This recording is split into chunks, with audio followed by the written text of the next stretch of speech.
kita membaca doa. Berdoa dimulai.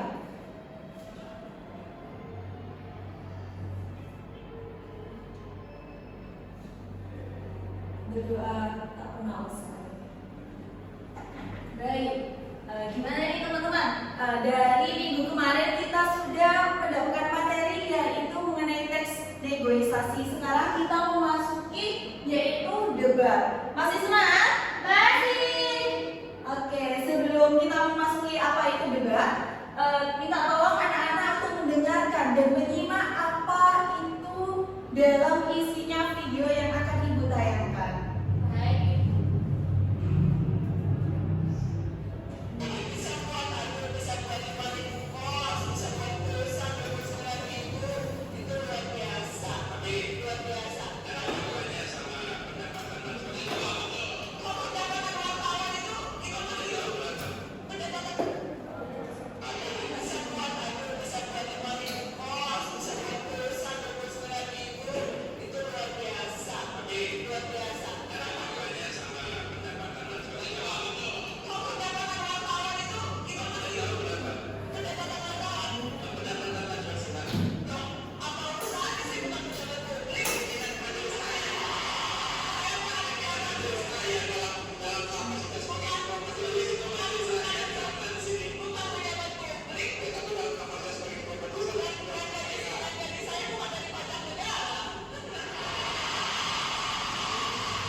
Baik, apa tema debat yang kalian tangkap? Ada yang bisa menjawab? Ya. Oke, Mbak Dewi silakan. Saya jawab Ibu. Dari video yang sudah ditayangkan, tema debat yang saya simpulkan dari video tersebut yaitu terkait kenaikan gaji DPR dan juga perbandingan antara gaji DPR dan juga gaji rakyat biasa. Di mana dalam video tersebut sudah menjelaskan juga adanya kenaikan terkait gaji DPR, sedangkan dengan gaji rakyat dan pajak rakyat semakin menurun dan pajak rakyat semakin meningkat. Oke, baik, terima kasih Mbak Dewi. Nah, ini ada pertanyaan kedua. Apakah semua pembicaraan dalam debat itu termasuk faktual atau data yang mendukung mendapatkan? Nah, itu mengapa sangat penting? Ada yang mau bantu menjawab? Saya silakan Ibu. Oke, Mbak Dewi lagi silakan. Untuk pembicara dalam debat menggunakan data dan fakta yang faktual serta data tersebut sudah mencukupi atas informasi yang disampaikan dalam debat tersebut, dan data tersebut juga termasuk data yang bersifat penting dan formal. Karena itu dalam video debat tersebut juga sudah dijelaskan terkait pengumuman kenaikan gaji DPR sesuai dengan data yang sudah dikeluarkan oleh pemerintah sendiri pada laman yang berikutnya. Oke, baik. Terima kasih Mbak Dewi. Ini ada pertanyaan terakhir. Apa perbedaan gaya berbicara antara pihak pro dan kontra dalam debat tersebut? Ada yang mau menjawab? Ayo teman-teman, harus masih semangat nih, masih pagi semua, udah sarapan nih. Ayo boleh. Apa Ibu diulang? Oke, pertanyaan terakhir. Apa perbedaan gaya bicara antara pro dan kontra? Wah, Mbak Dila, sebelumnya Mbak Dila udah siap. Boleh silakan. Kalau gaya bicara pihak pro itu lebih santai, sedangkan kontra itu lebih menggebu-gebu. Iya, dan Saya Ibu mau jawab. Iya, boleh. Kalau pihak pro ini menunjuk ke orang yang setuju, mendukung atau sejalan dengan suatu kebijakan, dan yang kontra ini orang yang tidak setuju atau menolak dan menyanggah penilaian tersebut. Iya, betul sekali. Penjawaban dari anak-anak sangat betul sekali. Nah, ada yang tahu apa itu debat? Oke, Mbak Dewi, silakan. Di sini Ibu, debat adalah suatu kegiatan yang dilakukan oleh beberapa pihak banyak dengan tujuan mencapai suatu kejelasan terkait topik yang dibicarakan, dan pada proses debat tersebut juga terdapat beberapa kelompok atau anggota antara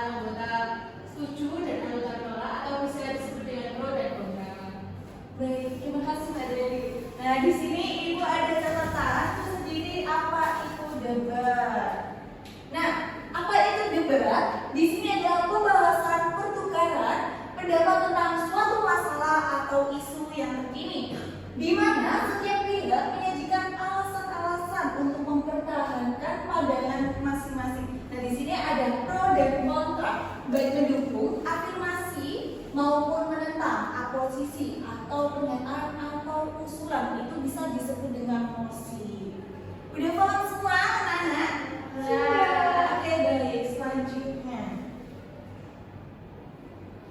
Nah, di sini ada beberapa tujuan mengenai debat, yaitu ada 5.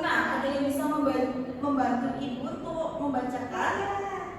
Baik, Mbak Nia, silakan. Tujuan debat yang pertama yaitu melatih kemampuan berpikir kritis dan logis. Yang kedua, menumbuhkan keterampilan berbicara secara runtut, jelas dan meyakinkan. Yang ketiga, mengembangkan kemampuan bekerja sama dalam tim.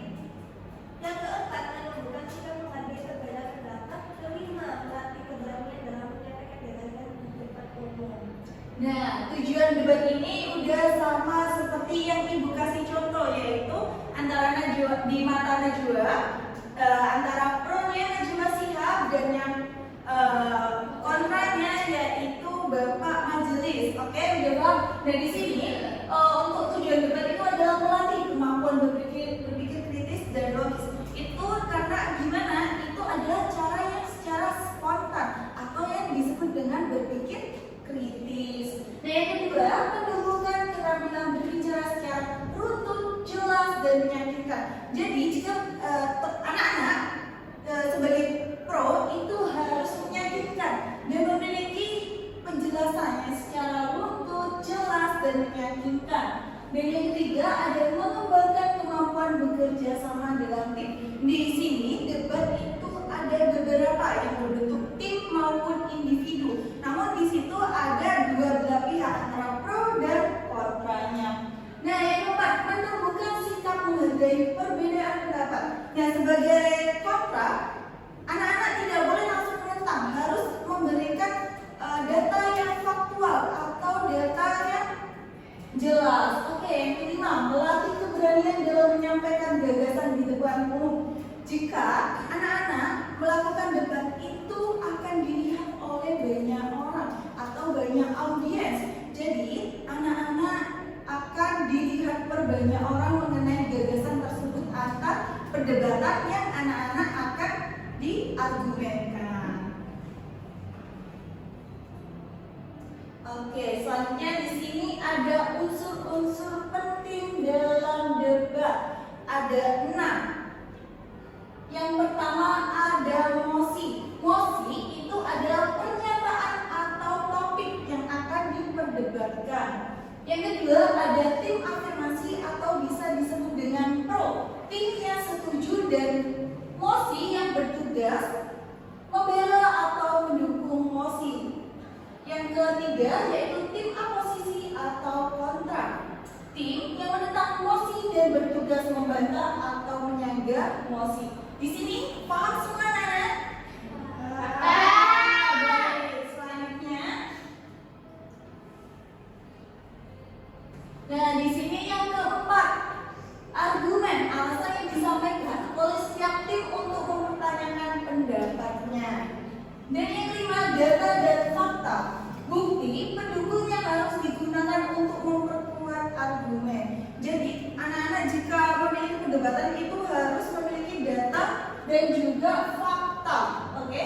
Dan yang terakhir atau yang keenam, aturan yang jelas. Debat formal biasanya mengikuti aturan-aturan yang telah ditetapkan untuk menjaga ketertiban dan juga fokus pada isu yang diperdebatkan. Di sini ada yang ditanyakan, ada yang kurang jelas.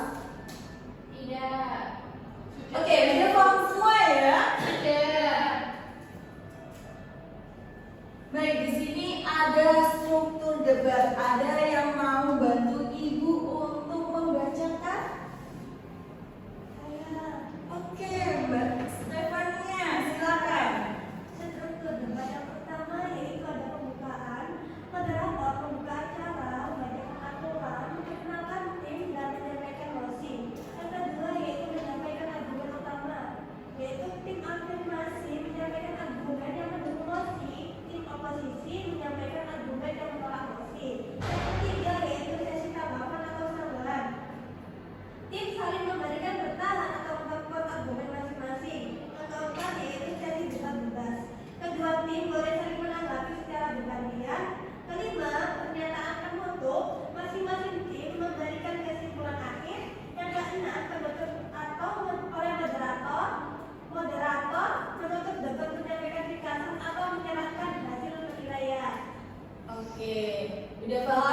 sampai struktur sini? Sudah. Oke. Ibu izin menambahi ya. Nah, di sini yang pertama struktur debat itu ada 6. Yang pertama pembukaan. Moderator itu membuka acara, membacakan aturan, perkenalan tim, serta juga menyampaikan mosi yang akan dibahas. Yang kedua, menyampaikan argumen utama yang disebut dengan tim afirmasi yang menyampaikan argumen yang mendukung dengan mosi. Dan yang kedua adalah tim oposisi yang menyampaikan argumen atau menolak mosi. Dan yang ketiga ada sesi tanggapan atau tanggahan. Nah, jadi anak-anak bakal diberi waktu untuk menyangga, dan di sini tim saling memberikan bantahan atau memperkuat argumennya masing-masing. Jadi jika anak-anak melakukan debat, silakan kalian untuk menyangga dari perdebatan mosi tersebut. Nah, yang keempat ada sesi debat bebas. Nah, di sini disebutkan sebagai kedua tim boleh saling menanggapi secara bergantian, tapi tidak boleh dengan ada kericuhan. Oke, yang kelima pernyataan penutup. Masing-masing tim memberikan kesimpulan akhir. Jadi semua tim akan memberikan kesimpulan apa itu yang telah dibahas oleh mosi yang setelah diperdebatkan tersebut. Nah, yang keenam penutup oleh moderator. Moderator menutup debat atau menyampaikan ringkasan atau menyerahkan hasil penilaian. Jadi jika sudah selesai, tim moderator akan memberikan kesimpulan semua dari menyampaikan ringkasan dan juga menunjukkan hasil penilaiannya. Udah paham semua? Sudah. Nah, di sini ada lagi macam-macam debat. Itu ada 4. Yang pertama, debat legislatif di parlemen untuk membahas undang-undang. Nah, ini debat legislatif ini sangat penting dan juga sangat bikin deg-deg nih ya, anak-anak. Nah, yang kedua ada debat pendidikan dalam konteks sekolah atau universitas untuk melatih siswa. Dalam debat pendidikan ini yang dibahas yaitu pendidikan dalam sekolah maupun univ. Jadi di sini debat itu ada beberapa macam-macam. Nah, yang ketiga debat politik dalam pemilihan umum untuk membahas visi dan misi calon. Contohnya dalam debat politik itu ada debat pemilihan, sehingga contohnya pemilihan dari presiden maupun calon presiden gitu ya. Nah, yang terakhir yaitu debat lomba, turnamen yang terstruktur yang sering diadakan di sekolah atau lembaga tertentu. Nah, kalau debat lomba ini mungkin agak simpel ya, nggak selalu yang seperti debat legislatif. Kalau debat legislatif itu sangat yang diturunkan oleh dari berbagai lembaga seperti itu. Nah, di sini ada tata cara debat, jangan sampai ada yang salah. Di sini ada tata caranya tersendiri. Tata cara debat yang pertama yaitu menggunakan bahasa yang santun dan tidak menyerang pribadi. Nah, di sini anak-anak boleh menggunakan bahasa yang sopan dan santun, tidak menyakiti satu sama lain walaupun pro dan kontranya. Yang kedua, argumen harus berdasarkan fakta, data, dan logika. Jika anak-anak memainkan debat, harus memiliki data yang fakta atau aktual. Yang ketiga, hargai pendapat lawan meskipun berbeda. Nah, di sini kan ada kontra. Contohnya, kontra memiliki pendapat yang berbeda. Kalian harus menghargai satu sama lain dan tidak langsung menyerang. Harus memberikan informasi yang aktual juga. Nah, yang keempat, jangan memotong pembicaraan lawan. Nah, biasanya debat itu tidak boleh langsung memotong. Harus ada instruksi mungkin dari moderator ataupun dengan lonceng tertentu. Nah, yang kelima, sampaikan argumen dengan intonasi dan bahasa tubuh yang meyakinkan. Jika kalian memberikan argumen, itu anak-anak harus memberikan argumen yang sangat meyakinkan atau yang memberi dengan ekspresif atau sesuai dengan mosi tersebut.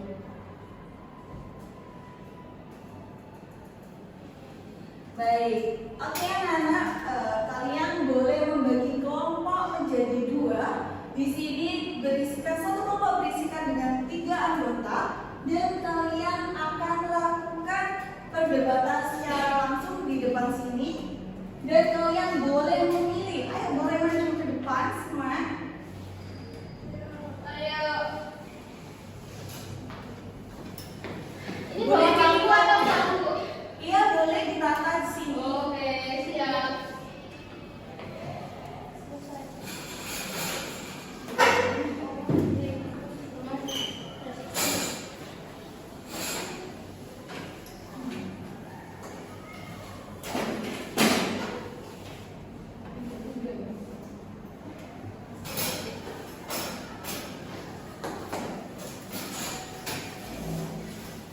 Tiga-tiga kan, Bu? Iya, tiga.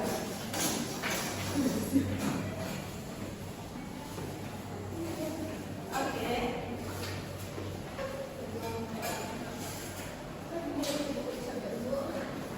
Bu, ini mana tidur lah, Bu? Nggak boleh dong, kan kita mau melakukan perdebatan, oke? Bu, saya sakit, Bu. Oke, udah paham di sini ada 4 argumen. Kalian ada 2, silakan pilih salah satu. Nah, nanti yang jadi pro dan kontra harus ada ya. Udah paham? Oh, boleh ditulis sini nanti yang sesuai dengan penjelasannya. Walaupun pendek, Bu. Nggak tahu. Satu akan kurang, Bu. Terserah ini. Di sini ada 2 kelompok kan?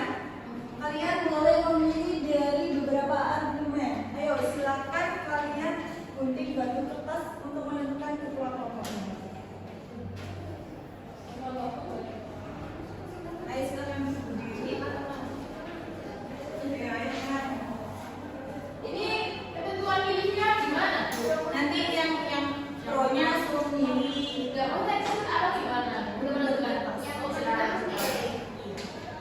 Gunting ada kertas, kertas, kertas, kertas. Oke, Mbak Stefania. Silakan. Mbak Stefania berarti menjadi pro ya. 3. Pilih 3, yaitu Mbak Selente. Ulang ya, Bu. Nggak bisa, Bu. Nggak Iya, bisa, Bu. Bu. Nggak sakit, Bu. Sakit tuh. Gimana kalau kita hitung sampai 3? 1, 2, 3. 1. Ya. Nah, Mbak Stefania hukum apa? Pro atau kontra? Kontra. Kontra berarti menentang ya? Iya, Bu.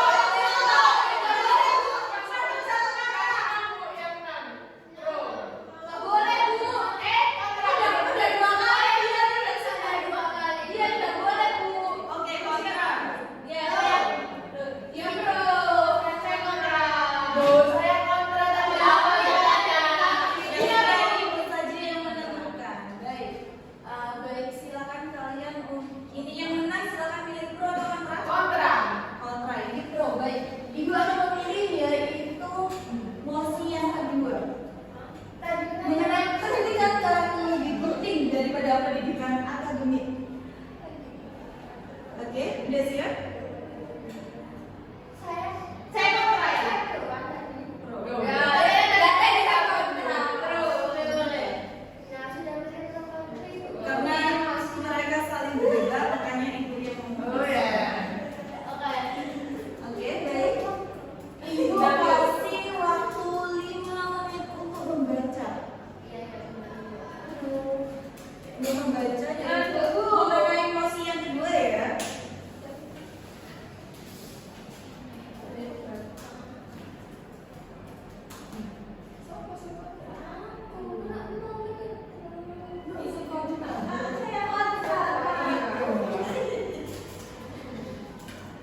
Mosi yang kedua ya.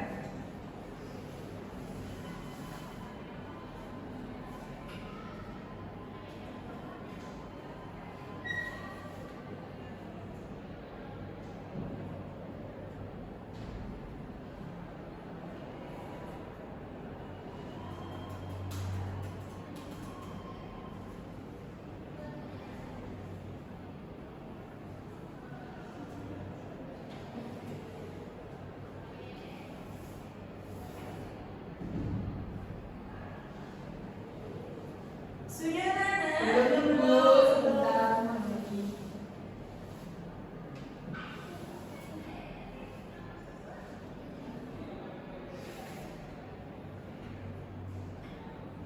Oke, di sini ada teknik untuk menyampaikan argumennya. Boleh dilihat di depan. Yang pertama, klarifikasi. Jadi, anak-anak silakan menjelaskan posisi tim pro dan kontra. Kita tadi sudah.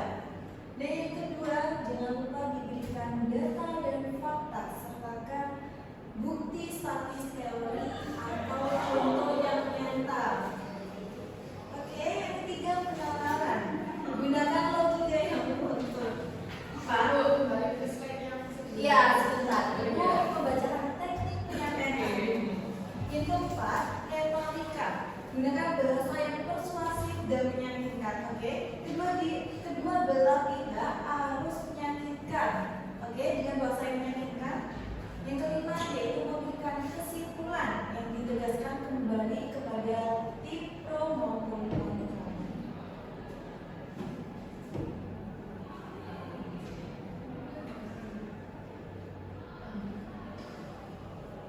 Sudah siap?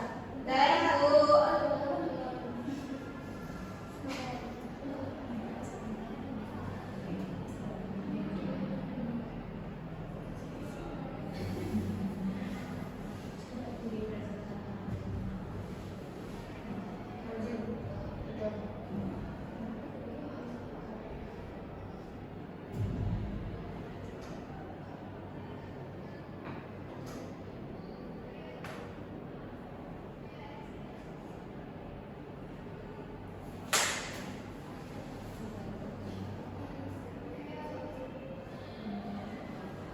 Bisa dimulai dah Bu. Baik. Bu ya. Oke. Nanti jika Oh ya ya. oke baik. Nanti kalau mau menjaga kalian boleh pakai dengan contoh dengan people gitu. Iya. Jadi mau membahas levelnya atau ada lonceng tertentu kan? Oke. Mbak Dewi kan? Sorry. Apa ya Bu? Buat tombol. Tetet. Tetet, totot sama tetet. Oke. Udah siap semua? Ya, insyaallah. Jangan lupa ekspresinya juga sangat penting, oke? Oke, diingat tata cara debat. Oke, udah siap? Baik. 1, 2, 3. Untuk pro silakan dimulai. Tetet. Ya. Nah, di sini pertama-tama izinkan kami dari kelompok ada namanya Boleh. Oh ya, dari kelompok pro mengklarifikasi maksud dari emosi pendidikan karakter lebih penting daripada pendidikan akademik. Nah, jadi di sini pendidikan karakter. Kenapa kok lebih penting dari pendidikan akademik? Karena pendidikan karakter adalah pendidikan yang menekankan pada nilai dan moral, etika, tanggung jawab, kejujuran, dan empati disiplin, serta sikap positif dalam kehidupan. Sedangkan pendidikan akademik hanya berfokus pada pencapaian intelektual, pengetahuan, dan keterampilan kognitif. Dan kesimpulannya seperti ini. Kenapa kok lebih penting pendidikan karakter daripada pendidikan akademik? Dikarenakan belum tentu pendidikan akademik mengajarkan nilai moral, etika, tanggung jawab, kejujuran, empati disiplin, serta sikap positif. Sedangkan pendidikan karakter itu akan ada penilaian moral dan juga ada berfokus juga pada pencapaian intelektual. Baik, untuk tim kontra silakan disanggah.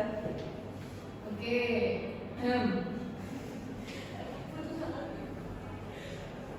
Tadi kan ada kata-kata menekankan jujur dan disiplin itu lebih penting ya. Iya. Tapi di sini saya akan menyambung. Karakter tanpa kompetensi akademik bisa berujung pada baik tapi tidak bermanfaat. Contohnya, orang yang jujur dan disiplin ini tetap tidak bisa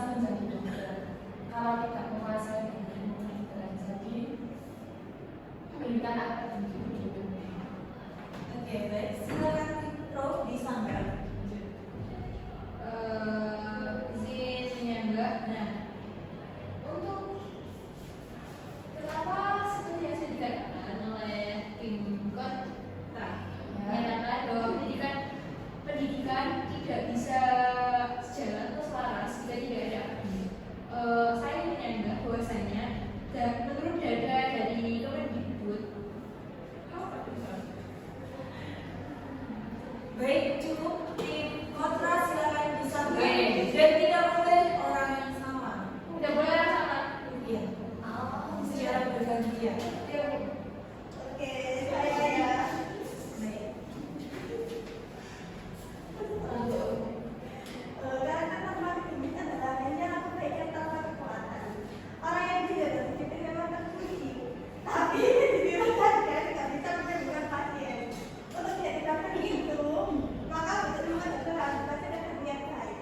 Ya, kenapa kita kok ini ya membahas-bahas ini sebagai perumpamaan? Oke, baik. Cukup. Ya baik, izin menyangga dari tim kontra.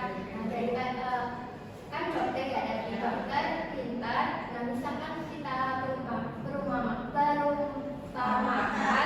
kalau dokternya pintar tapi kalau tidak jujur itu bagaimana ya?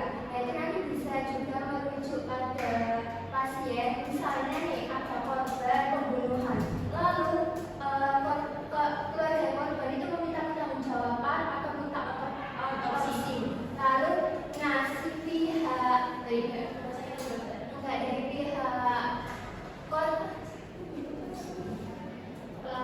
Nah dari pihak pelaku itu membayar dokter senilai yang tak ternilai. Nah dokter itu pun tidak jujur, akhirnya dokter itu pun tidak mau untuk melakukan kegiatan otopsi. Seperti itu. Baik. Tim kontra silakan Oke. disampaikan. Oke. Tapi katanya ini ya apa? Dokternya pinter.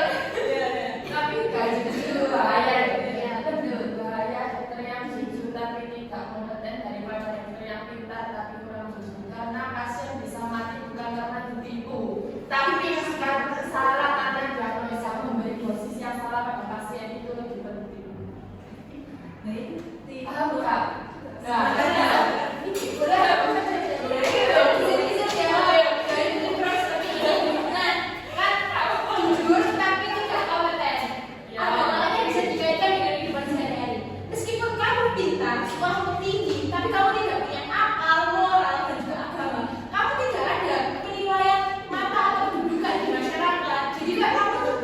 sudah seperti orang tidak sekolah, itu kamu sekolah lebih tinggi, tapi kamu tidak bisa menerapkan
tidak ada.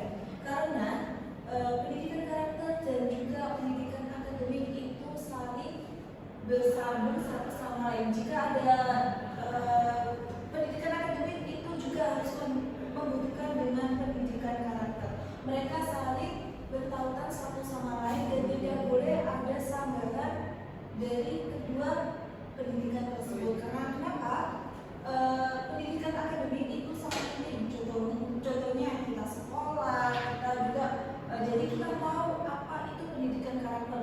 Nah, kalau pendidikan karakter itu biasanya kita diajarkan di rumah atau di lingkungan tersebut. Oke, baik, gimana rasanya tadi setelah mengikuti perdebatan yang tadi? Seru banget. Pol. Iya, seru banget. Nah, di sini buat anak-anak jangan lupa untuk ada teknik penyampaian argumennya ya yang tadi. Seperti tadi tim kontra sangat antusias sehingga sampai menunjuk ke tim pro-nya. Nah, sebaiknya dari anak-anak tidak boleh sambil menunjuk gitu ya. Harus semangat, jangan sesuai dan juga harus tenang, namun berargumentasi yang sangat tegas atau yang lebih bersemangat gitu ya. Tapi tadi semangatnya luar biasa, namun untuk saat debat secara langsung harus dipertahankan, semangatnya tidak boleh terlalu seperti yang tim kontranya tadi.